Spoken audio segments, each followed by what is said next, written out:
안녕하세요. 저는 검소하신 부모님 밑에서 자란 30대 중반의 여자입니다.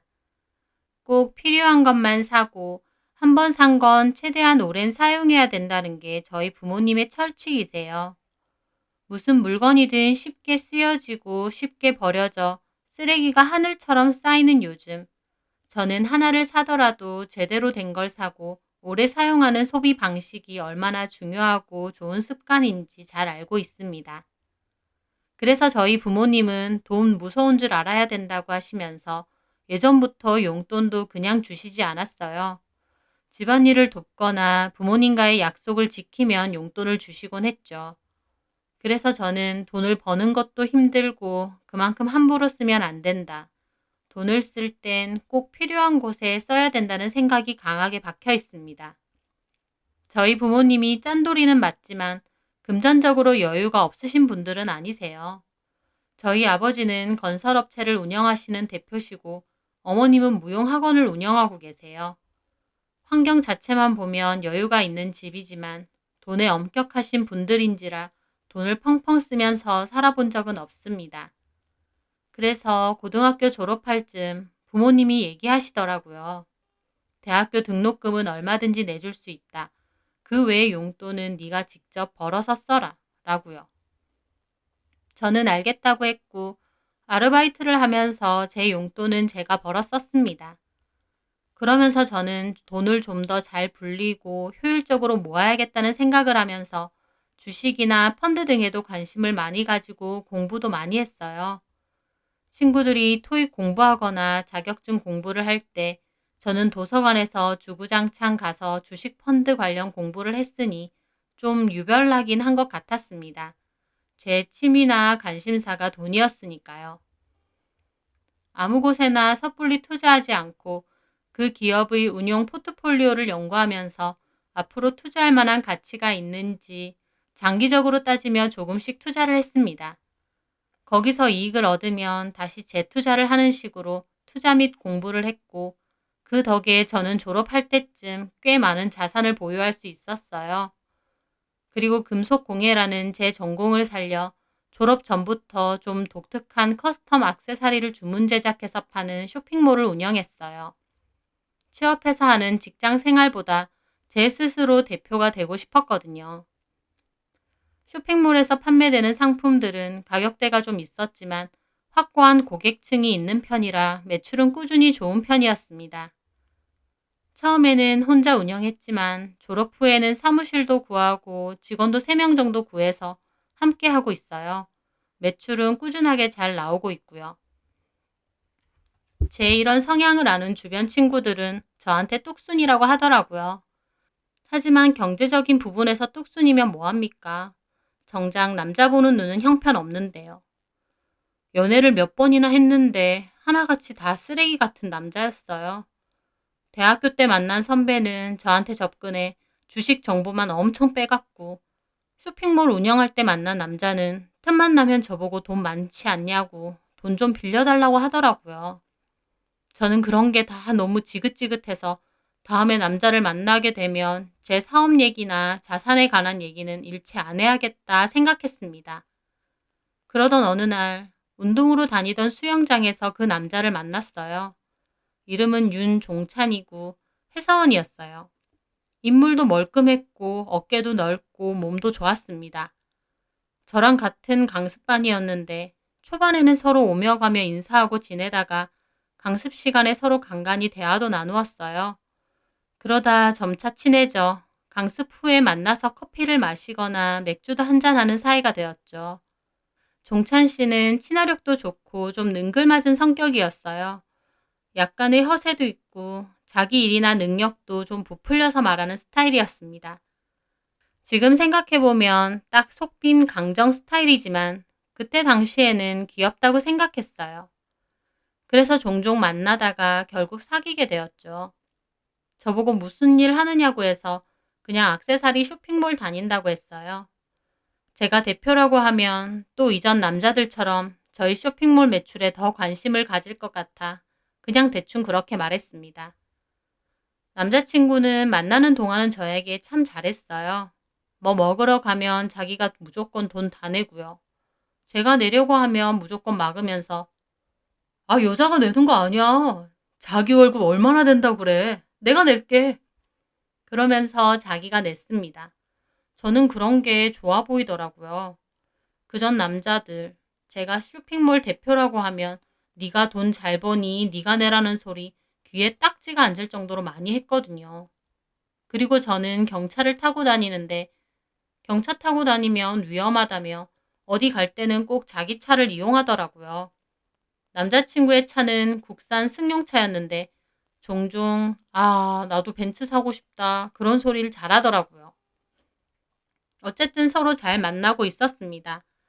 종찬 씨는 약간의 허세 부리는 건 있었지만 재밌기도 하고 남자다운 면도 있어서 저는 미래까지 생각하며 종찬 씨를 만났어요.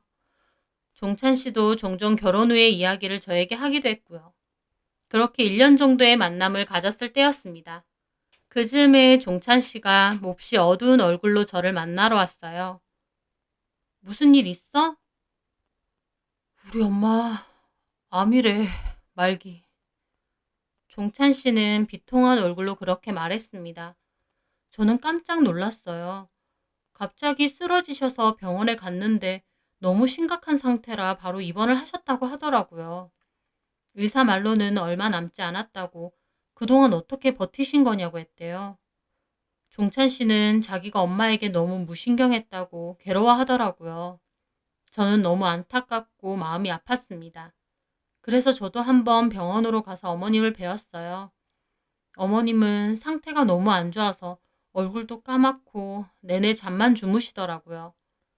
의사 선생님 말론 상태가 점점 악화되고 있다고 남자친구에게 마음의 준비를 하라고 했답니다. 저도 이렇게 마음이 아프고 괴로운데 종찬 씨 마음은 어떨까 싶어 눈물이 났습니다. 힘내라는 말도 못 하겠더라고요. 저는 슬퍼하는 남친을 지켜보다가 돌아왔습니다. 그리고 얼마 지나지 않아 남친은 엄마가 새벽에 돌아가셨다며 부고 소식을 알렸어요. 저도 장례식장으로 달려갔습니다. 남친은 영정사진 앞에서 펑펑 울더라고요. 저도 그 모습에 두 눈이 퉁퉁 부을 때까지 같이 울었습니다. 그 후에 남자친구가 너무 힘들 것 같아 더 자주 찾아갔습니다. 남자친구는 한동안 엄마에게 너무 죄송하다고 술도 많이 마시고 괴로워했어요. 그 모습을 옆에서 지켜보는 저도 마음이 참 안 좋더라고요. 그렇게 3달 정도가 지났을 무렵이었습니다. 남자친구가 어느 정도 마음을 추스리고 다시 회사도 다니면서 일상으로 돌아와 지낼 때였어요. 주말에 보기로 해서 만났는데 깜짝 놀랐습니다. 남자친구가 갑자기 벤츠를 타고 온 거예요. 자기 차라면서요. 갑자기 이 차가 자기 차라고? 어때? 아니, 차는 좋지. 근데 무슨 돈이 있어서? 종찬 씨의 말은 놀라웠습니다. 종찬 씨가 차를 산 그 돈은 바로 돌아가신 어머님의 암 보험비라는 거예요. 어머님이 돌아가시기 전에 어머님 앞으로 해놓은 보험의 진단비며 보험비 모두 다 종찬 씨 가지라고 했대요. 수혜자가 종찬 씨니 다 받은 건 알겠는데 그 돈으로 벤츠를 샀다고 하니 기분이 좀 이상했습니다. 어머니 돌아가시고 받은 사망보험금으로 비싼 외제차를 샀다니요. 어머니가 주신 보험금 알아서 쓰는 거긴 하지만 그 순간 뭔가 말로 표현하기 어려운 이상한 감정이 들더군요. 하지만 종찬 씨는 너무 기뻐하며 차를 자랑했어요.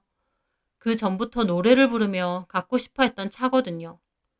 그러면서 하는 소리가 이 차 사고도 보험금이 남아있다면서 돈에 여유가 있으니 좋다고 하더라고요. 그런데 어이없는 일은 그 후부터였습니다. 그렇게 원하던 고급 외제차를 타기 시작한 후부터 종찬 씨는 좀 변하더라고요. 자기가 비싼 차 탄다고 일반적인 다른 차를 무시하기 시작하는 겁니다. 가령 운전하고 가다 어떤 차가 끼어들면 아이, 저딴 싸구려 차 끌고 다니면서 어디서 끼어들어? 그런 소리를 하던가 아니면 다른 차랑 자기 차를 비교하면서 역시 내 차가 최고네. 저런 국산 차는 저도 안 탄다. 그런 소리도 했습니다. 당연히 제가 타고 다니는 오래된 경차도 욕하더라고요. 장난감 같은 경차 타고 다니면 쪽팔린다고 웬만하면 할부로라도 좀 멀쩡한 차로 바꾸래요. 잘만 타고 다니는 제 차 욕하니까 좀 어이없더라고요. 솔직히 저 마음만 먹으면 당장 종찬 씨가 타고 다니는 외제차 살 수 있는 능력 됩니다. 할부 없이요. 하지만 제 경차 멀쩡하기만 하고 잘만 굴러가는데 뭐하러 새 차로 바꾸나요? 게다가 기름값도 덜 나가고 경차 혜택도 많은데요. 차가 바뀌면서 사람이 바뀐 건지 아니면 원래도 그런 사람이었는데 이전에는 그 정도로 허세 부릴 만한 건수가 없어서 참았던 건지 모르겠더라고요. 제가 그전까지 알던 종찬 씨 같지가 않았습니다. 그리고 차를 사고도 남는 보험금 가지고도 허세를 엄청 부리더라고요. 갑자기 부자라도 됐냐 행세를 하는 겁니다. 저는 남자친구의 행동이 좀 이해되지 않았어요. 어쨌든 그 돈, 결국 어머님의 사망 보험금이잖아요. 어머님이 아들을 위해 마지막으로 남겨준 돈인데 그걸로 저렇게 허세를 부리고 다니니 보기 좋지 않더라고요. 게다가 그렇게 허세 부릴 만큼의 많은 돈도 아니었고요. 월급만 받으면 쓰기 바빴던 종찬 씨에겐 남아있는 보험금 정도면 아주 거금이라고 생각했겠지만 그렇게 앞뒤 없이 펑펑 쓰고 다니면 금방 거덜나는 건 시간 문제였습니다. 그런 모습들을 지켜보며 저도 조금씩 남자친구에 대한 정이 떨어졌는데 남자친구 역시 그 즈음에 저를 대하는 행동이 좀 달라지더라고요. 저는 옷 하나를 사도 마음에 드는 거 하나를 사서 자주 입고 다니거든요. 그걸 보고 옷 좀 사 입으라며 그 정도 돈도 없냐 하더라고요. 게다가 제가 긴 생머리인데 갑자기 저더러 머리 좀 하고 다니래요. 그렇게 아무것도 안 하고 긴 생머리로 치렁치렁 다니는 거 없어 보인대요. 어이가 없더라고요. 언제는 긴 생머리가 너무 예쁘다고 할 땐 언제고 이제는 없어 보인답니다. 게다가 제가 자주 들고 다니는 에코백이 바닥이 조금 해졌거든요. 디자인 전공하는 친구가 직접 만들어서 선물해 준 건데 디자인이 너무 마음에 들어서 잘 들고 다녀요. 그런데 하루는 제 가방을 빤히 보더니 그래요. 그 거렁뱅이 같은 가방은 언제 버릴 거야? 저는 기분이 확 상하더라고요. 친한 친구가 직접 디자인해서 준 세상에서 하나밖에 없는 가방인데 좀 해줬다고 함부로 말하는 거예요. 거렁뱅이? 말 다 했어? 그렇잖아. 솔직히 여태껏 참았는데 그거 진짜 볼품 없어 보여. 좀 버리면 안 돼? 내가 까짓 거 하나 사줄게. 비싼 명품으로다가. 내가 돈이 없어서 새 가방 안 사는 것 같아? 아니었어? 나는 맨날 거지 같은 가방만 들고 다니길래 그런 줄 알았지. 뭐라고? 남친은 완전 비아냥거리며 저에게 말하더군요. 저는 속으로 싸우자는 건가 싶었습니다. 그래서 저도 참고 참았던 말을 했죠. 자기 요새 진짜 허세 심한 거 알아? 허세? 내가 무슨 허세를 부린다는 거야? 솔직히 자기 버는 월급에 그 차가 감당이 돼? 그 차 유지비가 얼만데 기름도 엄청 먹고. 아, 또 구질구질한 소리 하네. 그러면서 무슨 똥 씹은 표정을 짓더라고요.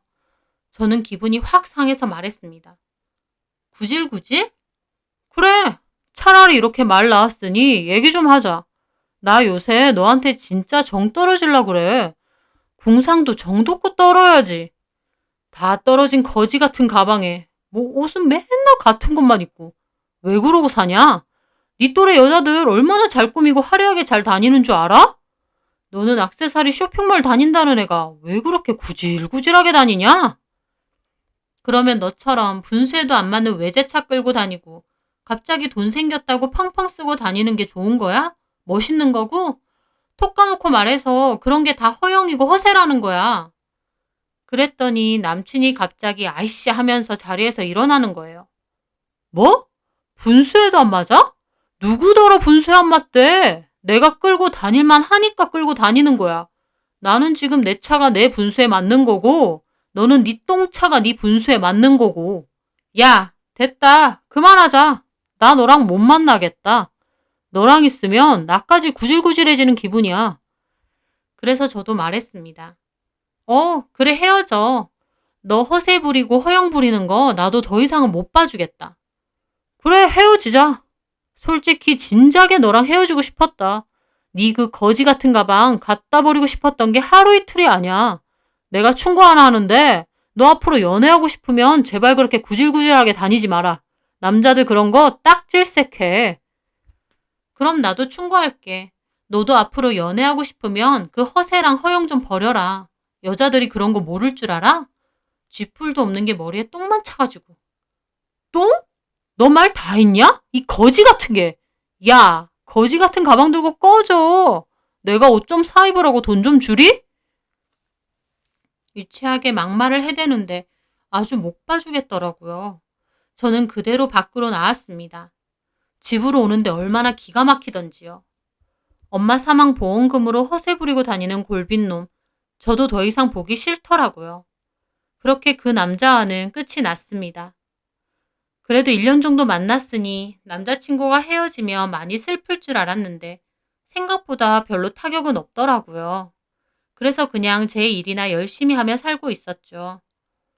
그런데 저는 그걸 보고 말았습니다. 오랜만에 제 SNS에 들어갔는데 종찬 씨가 목록에 뜨는 거예요. 평소 같으면 무시했겠지만 저는 멈칫할 수밖에 없었습니다. 왜냐면 종찬 씨가 올린 사진이 웨딩 촬영 사진이었거든요. 너무 황당한 기분으로 종찬 씨의 SNS로 들어갔어요. 저랑 헤어지고 2달밖에 지나지 않았는데 다른 여자와 결혼이라니요. 종찬 씨의 SNS에는 웬 여자랑 결혼한다고 웨딩 촬영 사진도 여러 개 올려놓고 몇 월 며칠 결혼식도 올린다고 청첩장 내용도 올려놨더라고요. 결혼식은 1달이 조금 넘게 남았습니다. 뒤통수를 제대로 맞은 듯 머리가 띵했어요. 이건 분명 저랑 만나면서 이 여자와도 만난 거였으니까요. 한마디로 양다리를 타다가 저랑은 정리하고 저 여자랑 결혼을 하는 거였죠. 솔직히 헤어지고 나서 미련도 없고 관심도 없지만 양다리를 당했다는 사실은 너무 괘씸하고 열받더라고요. 저랑 만날 때만 해도 자기 SNS에 제 사진이나 커플 사진 같은 건 하나도 안 올렸거든요. 맨날 풍경 사진이나 커피 사진만 올리고요. 그래서 그냥 취향이 그런가 보다 했는데 알고 보니 양다리를 하고 있으니 올릴 수가 없었던 겁니다. 상대방 여자 사진도 마찬가지였겠죠. 저는 진짜 당장이라도 전화해서 욕이라도 퍼붓고 싶더라고요. 서로 정 떨어져서 헤어질 순 있지만 이렇게 대놓고 양다리는 아니잖아요. 게다가 보란듯이 웨딩 촬영 사진까지 올려놓고요. 저는 댓글에 있는 상대방 여자 SNS도 들어갔습니다. 성형을 많이 한 화려한 외모에 명품 가방 들고 찍은 사진이 많더라고요. 딱 종찬 씨가 원하는 돈 잘 쓰고 화려한 그런 여자였습니다. 참 기가 막히고 어이없더라고요. 그때 당시에는 배신감에 씩씩거렸지만 시간이 조금 지나고 마음 정리가 된 저는 그냥 똥 밟았다 생각하기로 했습니다. 이미 헤어진 마당에 알고 보니 양다리였다는 걸 알아봤자 달라질 건 없으니까요. 그저 쓰레기만 만나는 내 남자 취향을 생각하며 앞으로 연애도 하지 말고 결혼은 더더욱 하지 말자 결심했을 뿐이죠. 그런데 진짜 웃긴 건요. 그렇게 잊고 지내려고 했는데 저한테 뜬금없이 카톡으로 모바일 청첩장을 보내는 거예요. 그걸 받고는 이게 진짜 미쳤나 싶더라고요. 저는 단박에 전화를 했어요. 야, 너 이거 뭐야? 이딴 걸 나한테 왜 보내는데? 봤어? 나 곧 결혼해. 너도 알고 있으라고. 네가 결혼하던지 말던지 나한테 이런 걸 왜 보내냐고. 네가 나한테 뭐 여자 만나려면 허세나 허영 버려야 된다느니 어쩌느니 개소리 했지? 근데 어쩌냐? 너 아니라도 나 좋다는 여자 많아. 놀고 있네. 너 양다리 걸친 거지? 왜 그러고 사니? 양다리까진 아니야. 환승 정도로 해두자. 환승 같은 소리 하네. 그러면 끽해야 2-3달인데 2-3달 만난 여자랑 결혼을 해? 서로 너무 사랑하면 그럴 수도 있지. 너랑은 1년이 지나도 결혼하고 싶은 생각 안 들었는데 이 여자랑은 빨리 결혼하고 싶더라? 진짜 유치해서 못 봐주겠더라고요. 다시 한번 이런 놈이랑 헤어진 게 정말 잘한 거구나 했습니다. 그리고 더 이상 이놈이 장단에 맞춰주지 말자 싶었어요. 그래, 결혼하던지 말던지 알아서 해. 근데 나한테 다시는 연락하지 마. 결혼 앞둔 새 신랑이 이렇게 전 여친한테 연락하는 거, 네 와이프 될 사람이 알면 뭐라고 하겠니? 내 와이프는 쿨해서 그런 거 신경 안 써. 너처럼 구질구질 하지도 않고. 꾸미기도 잘 꾸미고 돈도 시원시원하게 잘 써. 너랑은 완전 딴판이거든. 그래 좋겠다. 그러면 돈도 잘 쓰고 꾸미기도 잘 꾸미는 여자랑 결혼 잘하고 앞으로는 다시는 연락하지 마. 저는 그렇게 전화를 끊었습니다. 뭐 이런 미친놈이 다 있나 싶더라고요. 저는 진짜 똥이 아니라 설사 밟은 꼴이다 생각하며 그렇게 참았습니다. 진짜 내 인생에 괜찮은 남자는 없나. 별의 별놈 다 만나는구나. 연애는 개뿔. 진짜 돈이나 벌고 살자는 생각을 다시 했습니다. 그렇게 시간이 흘러 두어 달 지났을 때였어요. 제가 어디 갈 곳이 있어서 새벽에 운전을 해서 가고 있었어요. 사거리였는데 저는 직진 신호를 보고 출발했는데 웬 트럭이 그대로 오른쪽에서 밀고 나와 제 차를 친 겁니다. 너무 강한 충격으로 저는 잠깐 기절까지 했어요. 눈 떠보니 트럭 기사분이 괜찮냐고 제 창문을 두드리고 있더라고요. 저는 정신을 차리고 내려서 운전을 그렇게 하시면 어쩌냐고 난리를 쳤어요.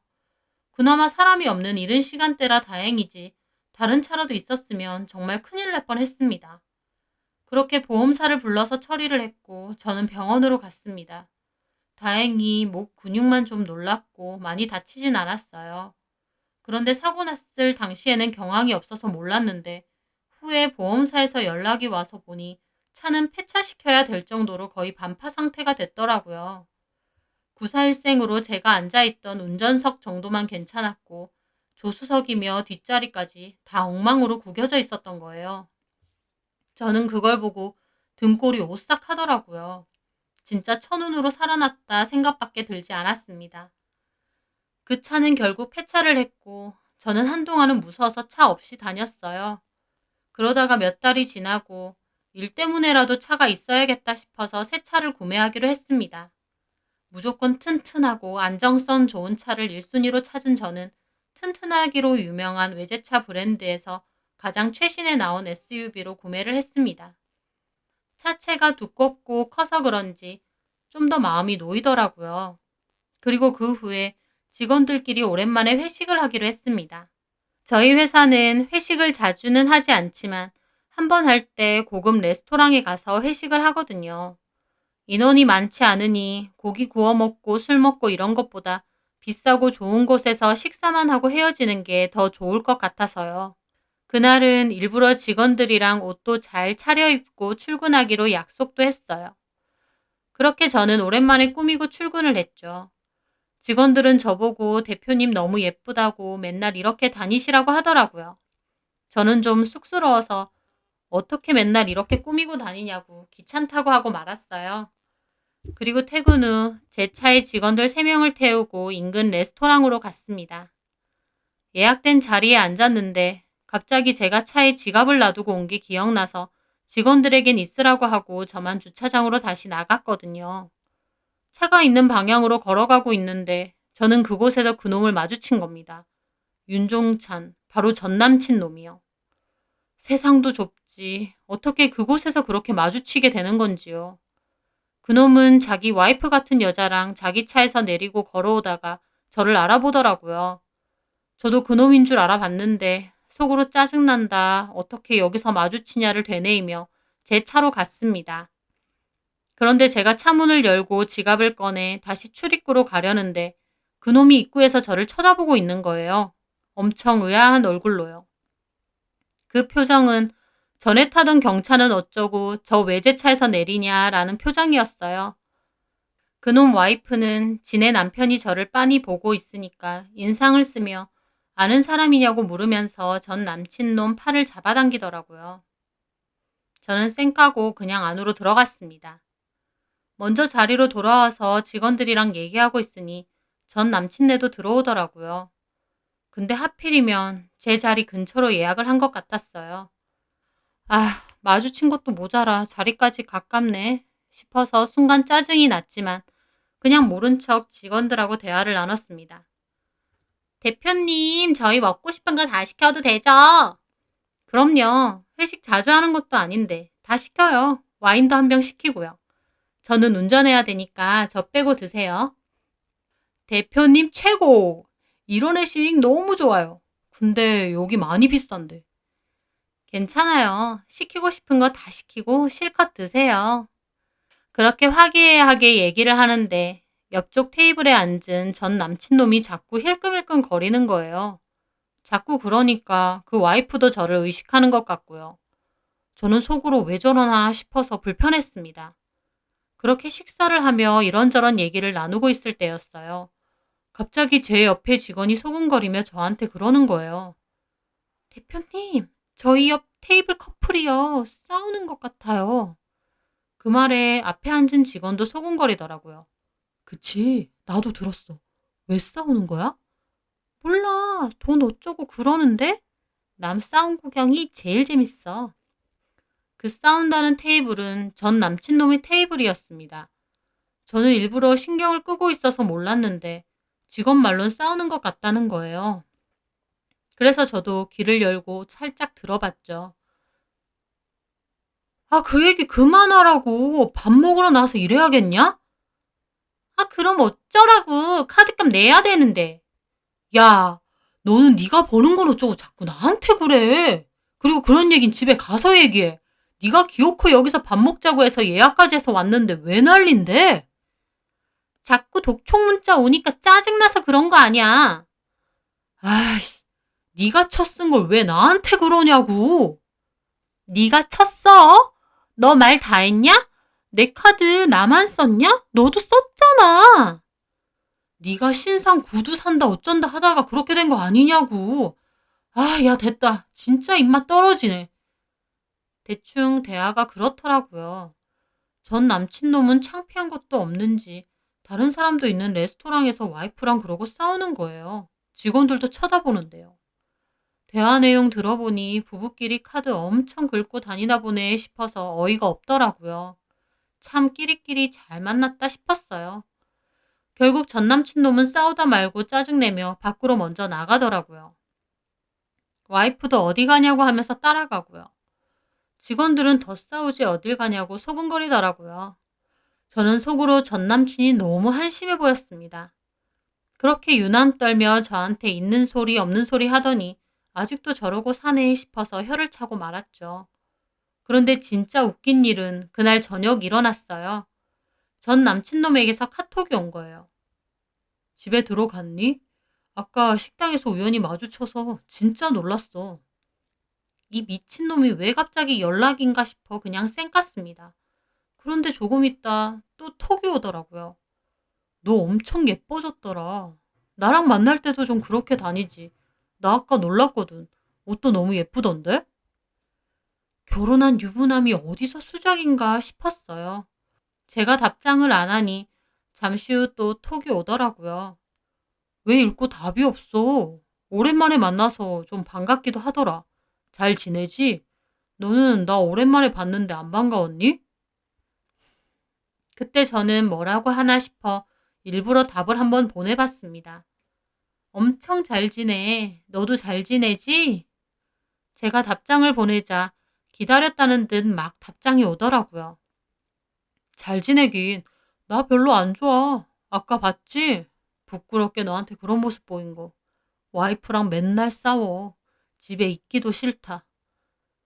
헤어진 여자친구에게 와이프 욕이나 하다니 얘는 진짜 답도 없구나 싶었습니다. 하지만 일부러 나쁘지 않게 대답했죠. 싸우긴 왜 싸워? 네가 그토록 원하던 여자잖아. 잘 좀 살아. 내가 미쳤지. 월에 200 벌면서 쓰는 건 500을 쳐 써댄다. 그게 제정신이야?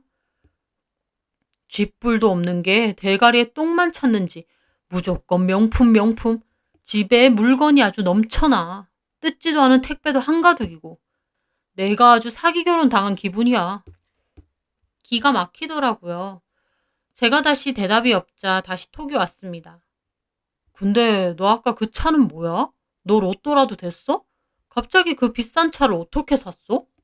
그리고 옆에 사람들이 너 보고 대표님이라는 것 같던데 대표라니? 너 사업해? 저는 일부러 보란 듯이 보냈습니다. 원래 타던 차 폐차시켜야 될 일이 있어서 새로 샀어. 회사는 예전부터 하던 거고. 예전부터 했다고? 너 나한테 직원이라고 했잖아.